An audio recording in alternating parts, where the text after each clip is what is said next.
부산집 믿음의 가족 여러분, 오늘 하루도 주님께서 주시는 시원케 함이 여러분과 여러분의 가정과 여러분의 일터에 함께 하시기를 간절히 소망합니다.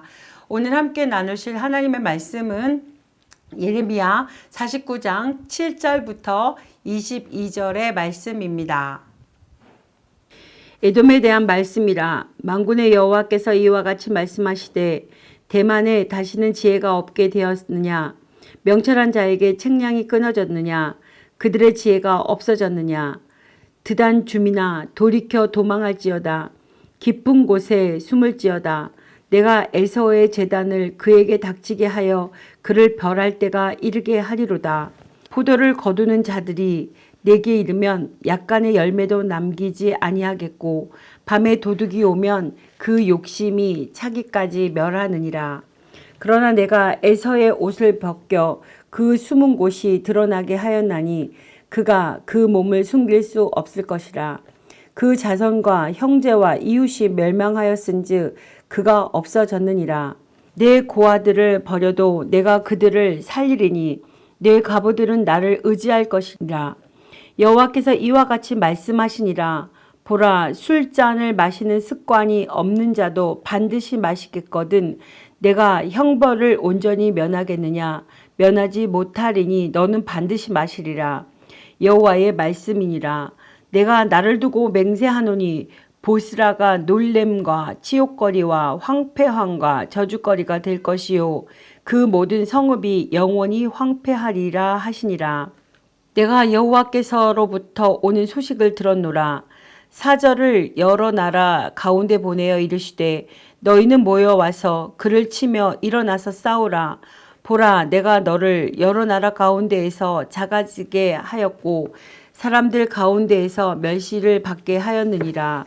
바위 틈에 살며 산꼭대기를 점령한 자여, 스스로 들어온 자인 줄로 여김과 내 마음의 교만이 너를 속였도다. 내가 독수리같이 보금자리를 높은 데에 지었을지라도 내가 그리로부터 너를 끌어내리라. 이는 여호와의 말씀이니라. 에돔의 공포의 대상이 되리니 그리로 지나는 자마다 놀라며 그 모든 재앙으로 말미암아 탄식하리로다. 여호와께서 말씀하시니라. 소돔과 고모라와 그 이웃 성읍들이 멸망한 것 같이 거기에 사는 사람이 없으며 그 가운데에 머물러 살 사람이 아무도 없으리라. 보라, 사자가 요단강의 깊은 숲에서 나타나듯이 그와 와서 견고한 처소를 칠 것이라.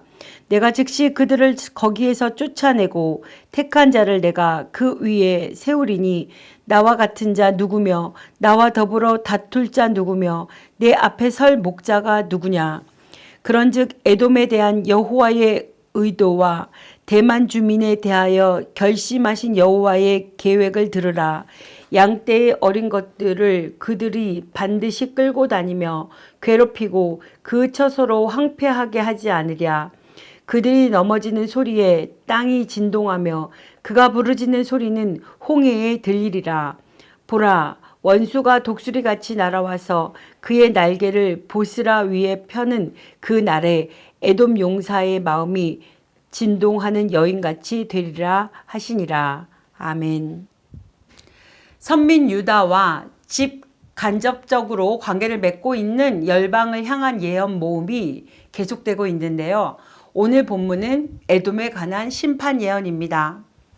본문 7절부터 13절은 포도를 거두는 농부와 밤에 오는 도적의 비유를 통해 에돔을 철저히 멸망시키려는 여호와의 강력한 심판 의지를 기록하고 있습니다. 특별히 12절에서 하나님께서는 술잔을 마시는 습관이 없는 자도 반드시 마시겠거든 내가 형벌을 온전히 면하겠느냐? 면하지 못하리니 너는 반드시 마시리라 라고 말씀하셨는데, 여기서 술잔을 마시는 습관이 없는 자란 하나님의 선민을 가리키고 있습니다. 그러나 술잔은 하나님의 심판을 상징적으로 나타낸 것으로 술잔을 마시는 습관이 없는 자도 반드시 마신다는 것은 하나님의 선민도 심판을 피하지 못한다는 의미로 11절 말씀을 다시 보면 하나님의 선민도 심판을 받을진대 하물며 에돔은 더욱 하나님의 심판을 피하지 못한다는 의미의 말씀인 것입니다. 14절부터 19절은 에돔을 철저하게 비천케 하시려는 여호와의 심판 의지를 기록하고 있습니다. 즉 하나님께서는 높은 산과 바위 위에 요새를 짓고 그로 말미암아 교만한 에돔으로 여러 나라들 가운데서 가장 작아지게 하시고 사람들 가운데서 멸시를 받게 하기 위하여 사자와 같이 강한 자를 통하여 그들을 심판하여 소돔과 고모라 같이 철저하게 멸하시겠다는 것입니다. 마지막으로 20절에서부터 22절은 에돔 땅은 여호와의 심판이 집행될 날이 통탄과 절규와 고통의 경고를 보도함으로써 하나님의 철저한 심판으로 말미암아 에돔의 참상을 보도하고 있습니다. 여러분, 에돔은 이스라엘 민족의 조상인 야곱의 쌍둥이 형인 에서의 자손들이 세운 나라입니다. 따라서 혈연적으로 볼 때 에돔은 이스라엘과는 가장 가까운 나라입니다. 그럼에도 불구하고 에돔은 그 조상 에서가 장자권을 야곱에게 빼앗긴 일로 인하여 줄곧 이스라엘을 적대시하였습니다. 특히 에돔은 유다가 바벨론의 침략을 받아 공경에 처하였을 때 매우 기뻐하였으며 유다의 멸망을 영원하였고 유다의 남부 지역을 약탈하는 만행을 저질렀습니다.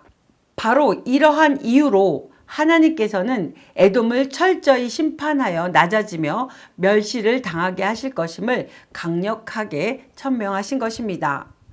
에돔의 지혜나 견고한 요새가 그들을 하나님의 심판으로부터 구원하지 못하였듯이 이 세상에 대한 하나님의 최후 심판 때에는 인간의 지혜가 구원할 수 없다는 것을 우리는 깨달아야 될 것입니다.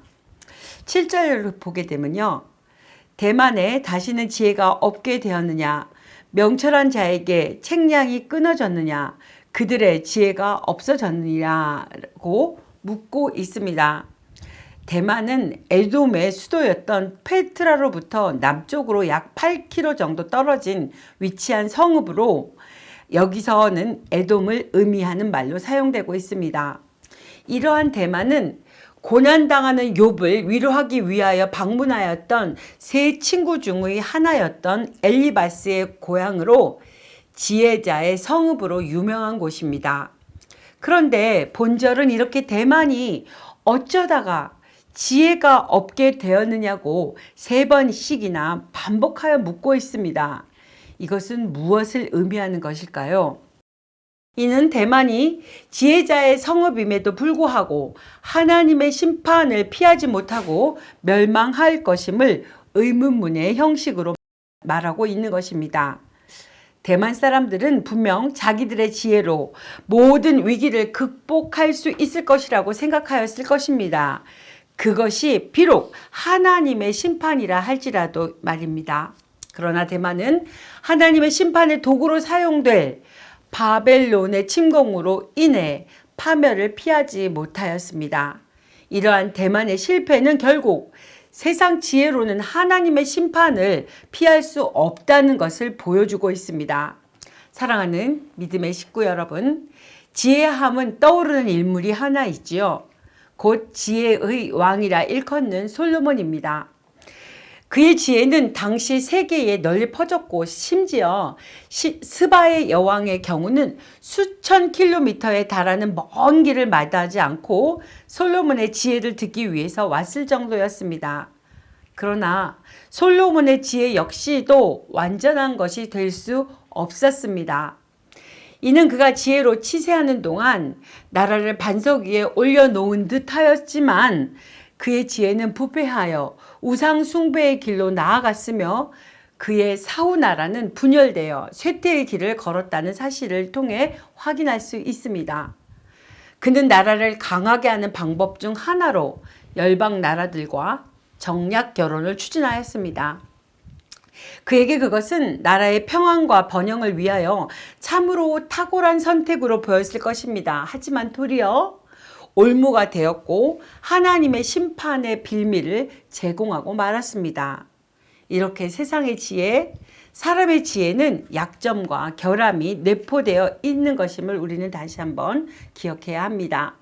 사람은 자기가 더 좋은 자리, 더 높은 자리에 서면 남들보다 더 풍족한 삶을 살며 더 강한 힘을 소유하게 되면 교만하기 일쑤인 것 같습니다. 그리고 그야말로 눈에 다른 것이 보이지 않는 것처럼 안하무인격하기도 합니다. 이는 그가 선 자리, 그가 가진 것들이 그 눈을 가리고 있기 때문입니다. 그리하여 교만에 빠진 자들은 다른 여타의 죄악에 대해서도 쉽사리 변하고 도무지 회개할 줄 모르는 삶을 살게 되며 악화되어 갈수록 추한 삶을 살게 되는 것입니다. 이러한 삶을 사는 자에게 심판이 내려진다는 것, 그리고 그가 심판을 피할 수 없다는 것은 자명한 것입니다. 교만을 성경이 그토록 경계하고 이것을 다른 어떤 죄보다 중한 것으로 취급하는 것은 바로 이 때문입니다. 마지막으로 고린도전서 3장 19절에서부터 20절의 말씀을 봉독하고 말씀을 맺겠습니다.